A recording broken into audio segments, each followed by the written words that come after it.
Donc vous allez vous déplacer, vous faites quelques allers-retours. Donc nous sommes dans le cadre d'une consultation sur la posture et la marche et la motricité fine. Voilà. Vous n'essayez pas, Gabriel, comment dirais-je, de vous tenir bien. Hein. Marcher comme vous le feriez dehors, sans faire attention.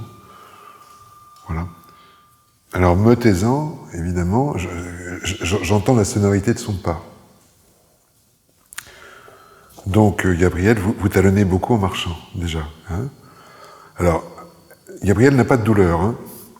C'est important parce qu'elle ne vient pas consulter pour une problématique de douleur, mais une problématique de posture, peut-être de fatigabilité corporelle aussi, de la station debout, hein, c'est probable. Mais enfin, ce qu'on remarque, puisqu'on est entre collègues, hein, c'est qu'elle talonne beaucoup. Et si elle talonne beaucoup, évidemment, c'est pas sans risque d'apparition de douleurs talonnières, de tendinopathie d'Achille possiblement, et puis aussi d'aponevrosite plantaire. Donc vaut mieux pas talonner dans la vie que de talonner. Hein. Plus on talonne, plus les vibrations qui transmises du talon vers le reste du corps sont violentes, et c'est un peu comme si le corps n'avait pas de capacité d'amorti de sa motricité. Hein.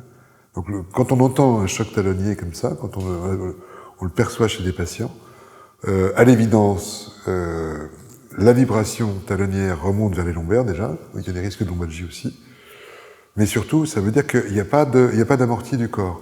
Donc dans la motricité, le corps n'a pas de capacité d'amorti du mouvement, ni de marche, ni de course. Donc effectivement, vous êtes la bonne candidate pour un travail sur la marche propulsante. Hein, c'est vrai. Hein. En tout cas, je dirais pour quelqu'un comme vous, si vous voulez, comment ça se passe? Vous êtes chez vous habituellement, on vous entend arriver, si je puis dire, de loin, grâce au rythme de vos talonnades. Hein. On sait que c'est vous quand vous marchez sur le parquet, on vous entend arriver. Bon, ça va changer. Hein. Alors, donc vous avez effectivement ce problème postural. Donc je trouve que quand vous vous déplacez, donc il y a cette sonorité, ce qui sous-entend que le pied travaille pas vraiment. Et puis, vous disiez, effectivement, que vous avez un problème pour vous porter, hein, plus vers le haut du corps. On va voir comment changer ça au plus vite. Ouais.